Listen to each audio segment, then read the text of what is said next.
Welcome to New Teacher Big Impact, the live experience. Listen, if you're anything like me right now, we are at the point of the year where we're here. Like we are in the school year. Some of us are a month in, some of us are a few weeks in, but we are definitely in the swing of things. As a matter of fact, let me know in the comment section how long you've been in school at this point.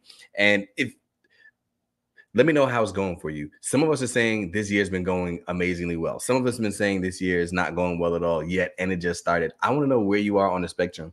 If I'm being honest, this year at my school, the vibes are just awesome. People are saying that things have gotten up to a good start.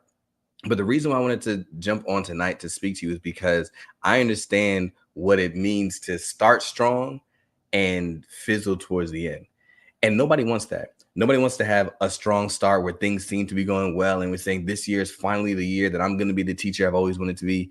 This year is finally going to be, I'm going to make the impact I've always wanted to make. And then come October, come November, come December, February, we're looking a lot like we did the year before. We're seeing that data is not where it's supposed to be.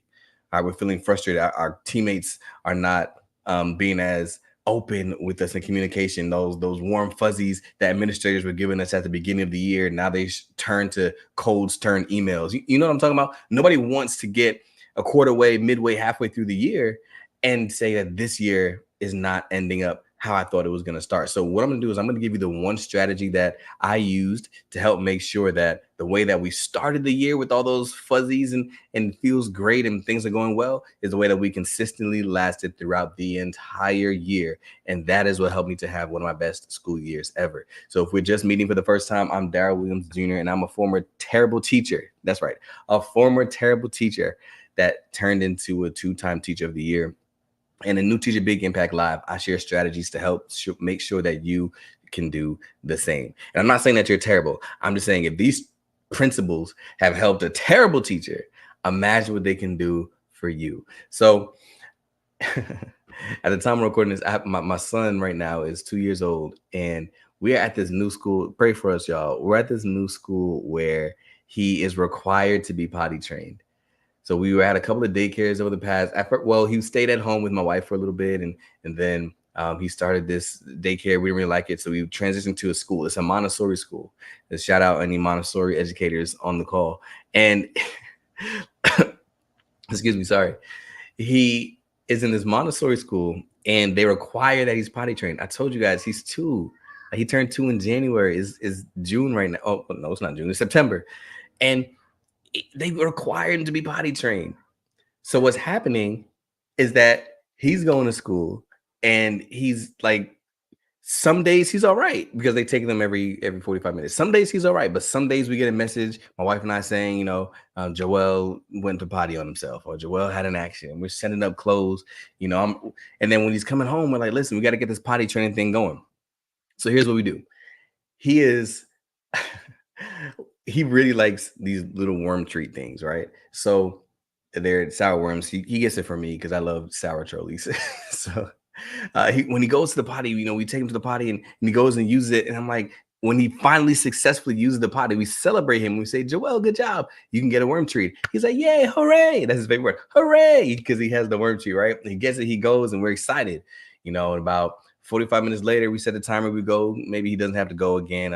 About 45 minutes later, he goes and he uses the potty. We're like, Joel, you did it. He's like, yay. We're like, here's a worm treat. He's like, yay. You know what I'm saying? He's super excited. And we're thinking, like, this is exactly what we did with my daughter. She's 5 now. So we're like, this is definitely going to work for Joel. And then, maybe 30 minutes pass, 45 minutes pass, and then he pees on himself.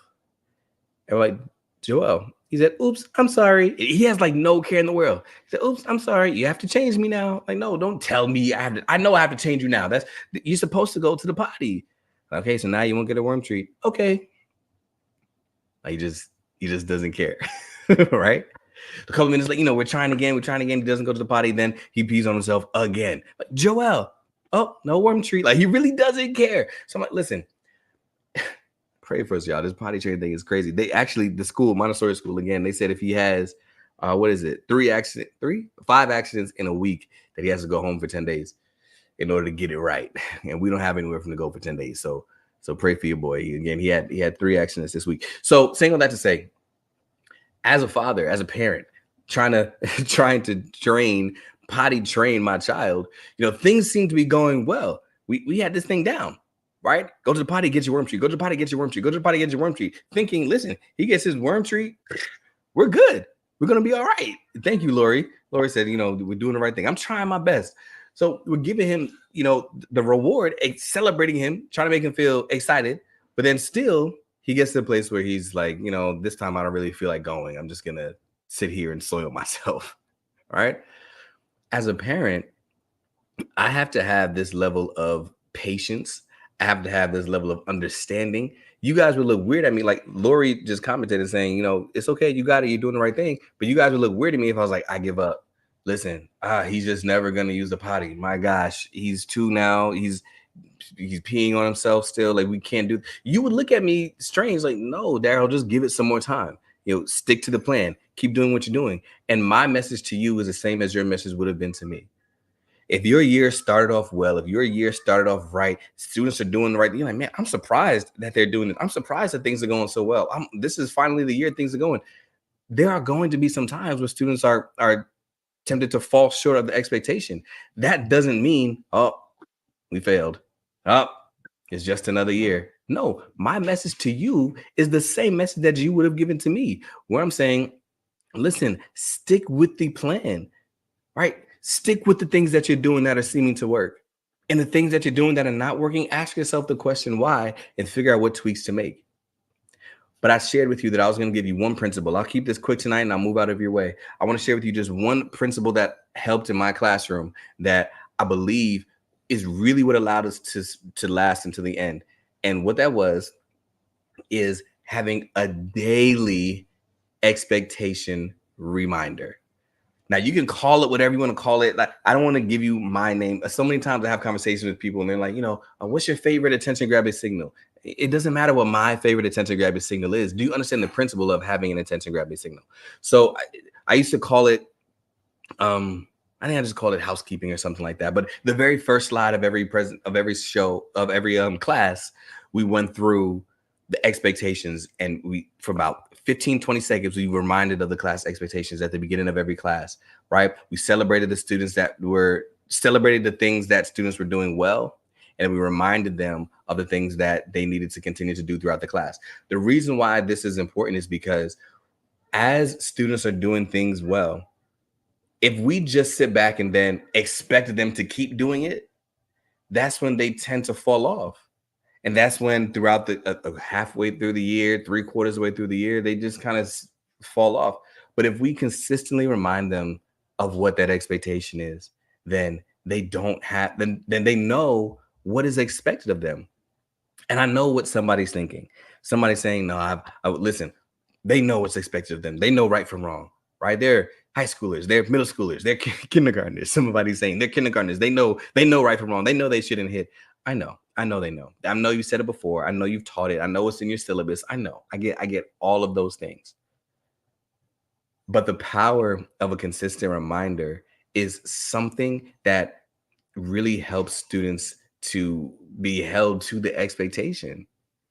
And I did mine daily. I'm not saying that you have to do yours every single day, but just to give you an example, every single day, the very first slide that we would come in, students would be reminded of what the expectations are. Students would be reminded of what our academic goals were for the quarter, and students would be reminded of actions that were accepted. So maybe even shouting out a student, I say, listen, I loved how yesterday when James finished his work early, he went right over to the early finisher pile and got his work. That's awesome. Good job, James. I expect to see more of that today. Like reminding them of the things that you expect to see, reminding them of the things that are going to help them to be successful, giving concrete examples. In business, we call it social proof, and giving concrete examples of some of the things that that need to continue. Right? Because when we don't continue to shout those things out, think about my potty training example with my son. If I don't continue celebrating when he uses the potty, if I don't continue reminding him that he has to go every 45 minutes, right? If I don't continue, shouting out and shouting hooray when he finally does it, he's going to get to the point where, okay, well, I might as well just pee on myself. Like it's easier. It's fine. But that constant reminder is what's going to get him to where he needs to go. All right, I'm claiming it. I'm saying that in advance. We're still in the midst of the struggle, y'all. But again, I mean, he's 2. You know that he's going to get it at some point, and I want you to have that same belief in your classroom, right? You know that it's so it's funny with that example of the potty trainer of my son. We're thinking, yeah, he's definitely going to get it at some point. Daryl, be patient. But sometimes when we think about our class, we think that they never going to get it. Consistency is key, right? Geneva says specific feedback is so important. That verbal praise reinforces expected behaviors. Absolutely. Continue to consistently call that out, show that out to students, right? And then Lori is saying, listen, it even works with preschoolers. Teach them when they're young. It's consistency, y'all. So if you're taking one thing away from this conversation here tonight, it is to I'm reminding you to be consistent with the things that are going well. All right, be consistent. All right, Kara, it's so amazing to hear from you. I'm glad that you are working to build relationships with your challenging students. For those of us who are familiar, a couple of weeks ago, I was talking to Kara and really helping her through. She asked some questions, a Q&A. I really helping her through some challenging students that she had in her class. So I'm glad that you're working to build those relationships and that things seem to be turning around. Right, you're doing a fantastic job. I already know it. So I just want to leave you with that as I'm here today and thinking, man, right now things are going well. And I just, on September the 17th, I want to make sure that things continue to go well for you and consistently go well for you. All right. And if there's any way that I can help, I'm where to find me. I'm not hard to find. The best way to reach out is actually via email, though. It's going to be info@darylwilliamsjr.com. If Instagram, Facebook, YouTube DMs and comments kind of get flooded, is the best way to reach out to me. If you really need me, is through email. Everything else takes a little bit of time, but I really appreciate you all. And I hope that this school year is the best school year ever it can be. And the way that is going to happen, if you remain consistent over the things that are working, can consistently remind students of what the expectations are and give them clear examples. Next week, we're going to have New Teacher Big Impact Live again. And I want somebody else to jump on and let me know how that's working for you. I challenge you this week to try to consistently remind your students of what the expectations are and let me know how it's going for you the next time we meet. I'll see you soon and have a great have a great evening. I'll see you next time.